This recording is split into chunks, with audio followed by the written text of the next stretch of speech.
Okay, so in this video we are going over 2.5, which is solving equations, inequalities, and absolute values. Since you can pause the video, I'm not going to take a ton of time on the different slides where you need to write things down, because I would like you to pause the video and take as much time as you need. So here are the objectives for today's lesson. I can solve equations, inequalities, and absolute values in one variable, and I can graph the solutions to linear inequalities on a number line. So first, I would like you to pause the video and do this as a bell work, okay? So if you don't have a bell worksheet, go ahead and grab one now. And I would like you to complete the following question on your own. So it says, rewrite the following equations in slope-intercept form and in standard form. So pause the video and then you can work your way through that. All right, so when I want to convert this to slope-intercept form, currently it's in point-slope form. I'm going to do that on the left, and I'm going to start by getting rid of those parentheses with distribution. So I would have y minus 4 equals 1/3 x plus 2. For slope-intercept form, I need y isolated, so I would have to move this 4 to the other side with addition of 4. I get y equals 1/3 x plus 6. And that would be that equation in slope-intercept form. From standard form, you want to start the same way by getting rid of those parentheses. Then again, we can try to get, well, really we want to get y isolated as well.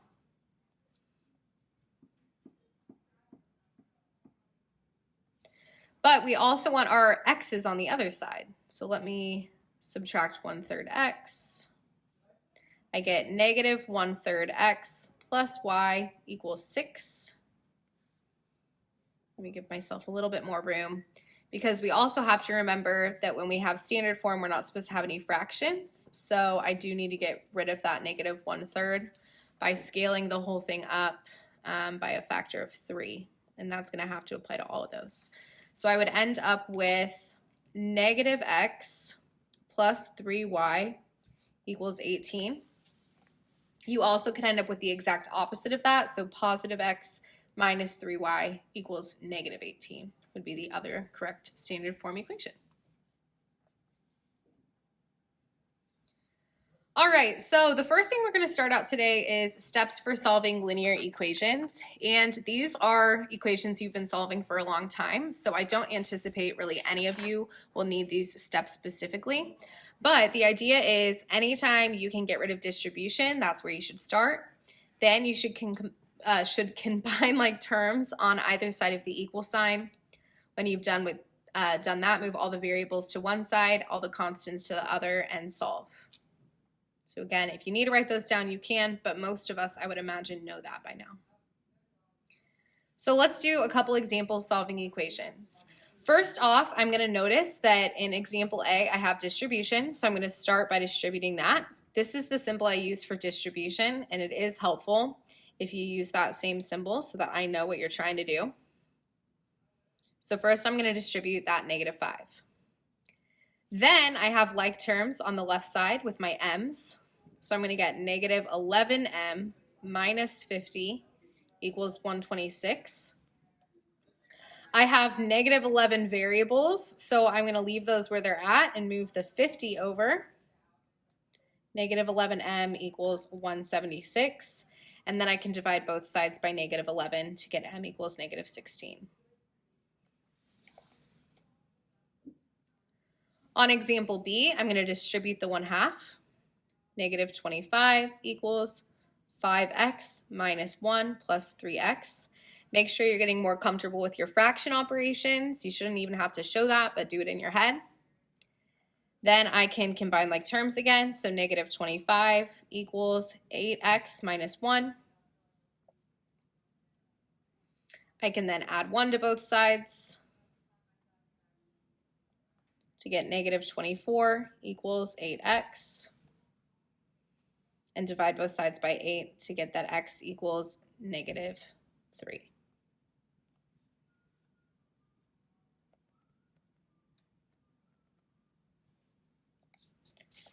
All right, go ahead, pause the video and try to do these two on your own, and then we will talk through those as well. So on example C, we have to do distribution twice. Again, I do show that with that little kind of arches symbol. Makes it really clear to whoever's grading your work that you are doing distribution. Then I would need to go through and combine like terms. So let's see. I have y's on the left and constants that can be combined. So I'd get 6y plus 34 equals 70 minus 3y. Then I need to get all my variables on one side and all my numbers on the other. So I guess I'm going to move that 3y over. I get 9y plus 34 equals 70. I can subtract 34 from both sides to get that 9y equals 36 and divide both sides by 9 to get that y equals, sorry, not 6, 4.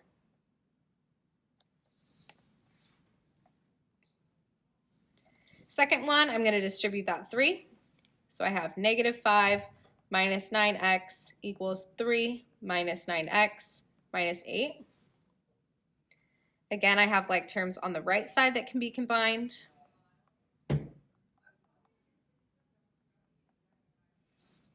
And then either at this spot or at the next spot, you should stop. So I'm going to try to get all my variables to one side and see what happens. When I add 9x to both sides, I get that negative 5 equals negative 5. Well, this is a situation that is always, always true. And since it's always true, it doesn't matter what x value I plug in, it will always, always be true. So it has infinitely many solutions.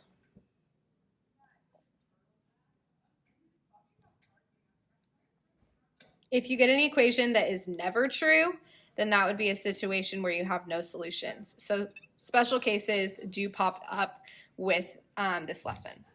Be aware.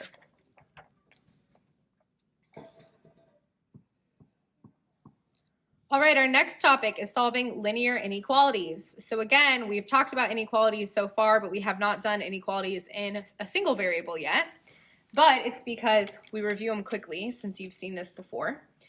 The general steps for this are very similar to solving equations. The only difference is you have to deal with the inequality sign. And don't forget, if you multiply or divide by a negative number, you must flip your sign. That is where I'm going to see mistakes on these.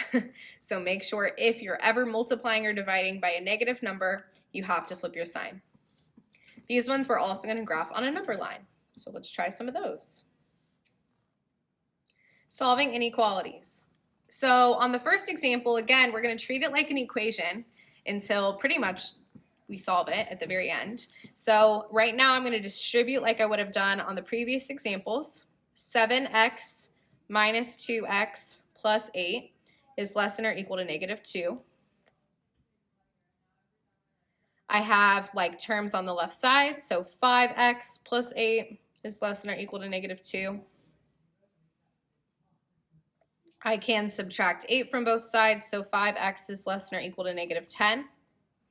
And then since I'm dividing, but it's by a positive number, I don't have to flip my sign. I can leave it, and don't change it to an equation. X is less than or equal to negative 2. The graphs on the number line of these can be relatively simple. I mostly just need 0 as an anchor point and then negative 2. It's going to be a closed circle because x could equal negative 2 or be less than, and that is why I would have an arrow to the left. So that is how we would graph that solution. On F, same general process. We're acting like it's an equation until we have to solve for x, and then we'll deal with the inequality. So I get negative 3x minus 6 minus 3x is less than 2x plus 18. I have like terms on the left side that I can combine. I need to get all my variables to one side. I'm going to move those negative 6x's over because then I will avoid dividing by a negative, which is going to save me some energy. Subtract 18 from both sides. So let's see, I'd get negative 24 is less than 8x, and then divide both sides by 8. So negative 3 is less than x.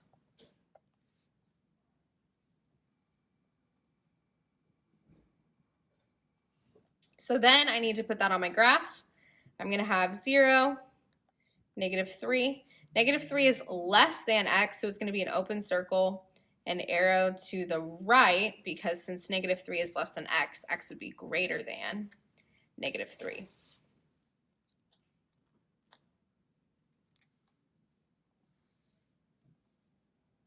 All right, try this last one on your own.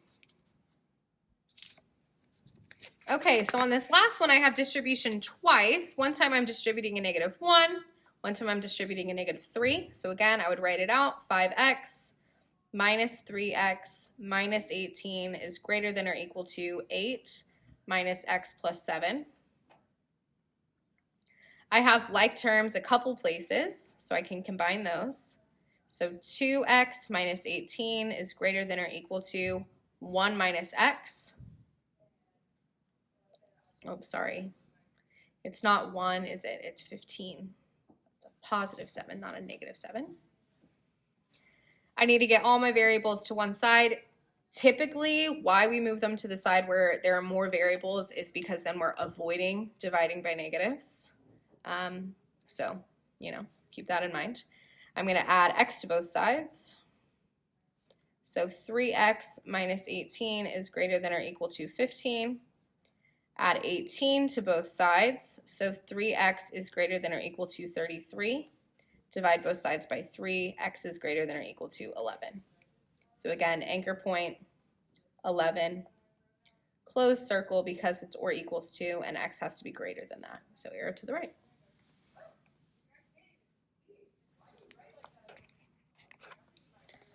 Okay, the last thing we're going to talk about in this video is probably where I'm going to see the most mistakes. It is with absolute value equations. And these aren't even inequalities, they're just equations, but a lot of times when you learn this, like in 8th grade, Algebra 1, somewhere else, they just don't go over these a lot. So we do touch on them this year just to make sure you still have this process down. So whenever you are solving an absolute value equation, first, like most important thing is you have to isolate the absolute value. Isolate the absolute value. Okay, that is the first thing that you do. So you need to look where the absolute value symbol is, get that absolute value symbol completely alone before you can do anything else. Then you're going to split the absolute value into two equations. So again, these are the only steps where I see mistakes. Everything else is similar to what we've been practicing. And the reason for this is if you have like absolute value of x equals 5, well, two values of x could make that true. X could be positive 5 and that would be true, but x could also be negative 5 because when you plug it into the absolute value, it's going to turn to positive 5 regardless. So we always take the absolute value at that point and split it up, making it equal to the positive version, but also the negative version of the constant. Because if x were negative 5 and I plugged it into the absolute value, I would still get the output of 5 that I'm looking for. There are going to be two solutions on a lot of these, so you do need to list both solutions, and they're not in ordered pairs. So you would write them as two numbers, like 5, negative 5. You could do that in set notation, or you could just say x equals 5 and negative 5. So let's practice some of those. So the first thing that I'm noticing is I have absolute values, okay? Your brain needs to pause and say, hey, we have absolute values, hello. And then I need to figure out, well, are my absolute value symbols isolated? So it looks to me like there's nothing outside of the absolute value. It's not being divided by something. It is already isolated. So again, the inside part, if it were equal to 16, that would make this inequality or this equation true. But if that inside part were equal to negative 16, it would also be true because we'd be taking the absolute value of negative 16. So this is the point where we're going to split this into two equations. And actually, let me get a different color. There we go. So I'm going to split this into two equations. One of the equations has the inside part, and notice I'm not writing it with absolute values. That is equal to positive 16. but also that inside part, exactly as it is, can be equal to negative 16. Because if either one of those were true, the absolute value above would also be true. Then we can solve each of them. So 5x equals 20, x equals 4, 5x equals negative 12, x equals negative 12 fifths.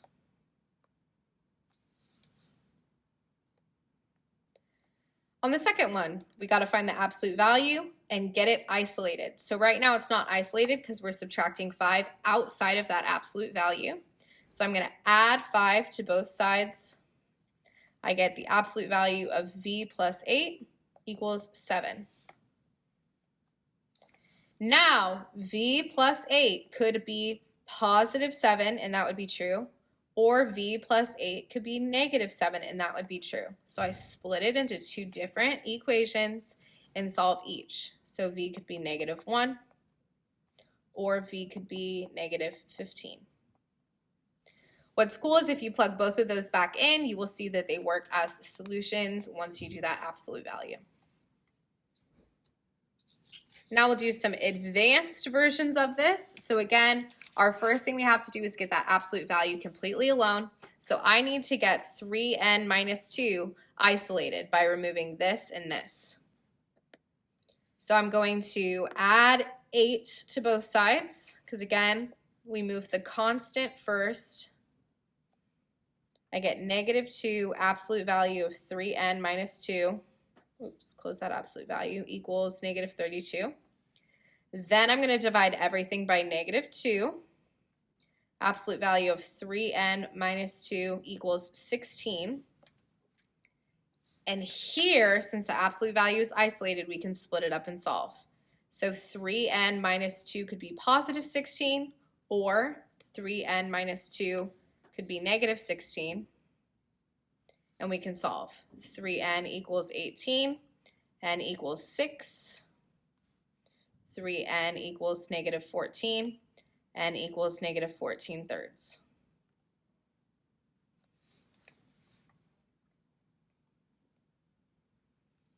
So try the last one on your own, and then we will check it. So again, I have to get the absolute value isolated before I split it up. So I'm going to start by subtracting 8 from both sides. I get 3 absolute value of negative 8x equals 72. Then I need to divide both sides by 3. Absolute value of negative 8x equals, let's see, 24. And at this point, I'm able to split it up. But again, I could not split it up until I got here. So now I can do the positive version, the negative version, and solve both of them. So x could be negative 3, or x could be positive 3 as the two solutions. There we go. Again, I hope you paused along the way to give yourself the time you needed to complete these questions. The objectives recap is I can solve equations, inequalities, and absolute values in one variable, and I can graph the solutions to linear inequalities on a number line. Your substitute has your homework assignment. It is a worksheet, and I also posted the answers, just the answers, on Canvas to help you. None of the work, but that way you will know if you are getting these correct. Thanks, and have a good one.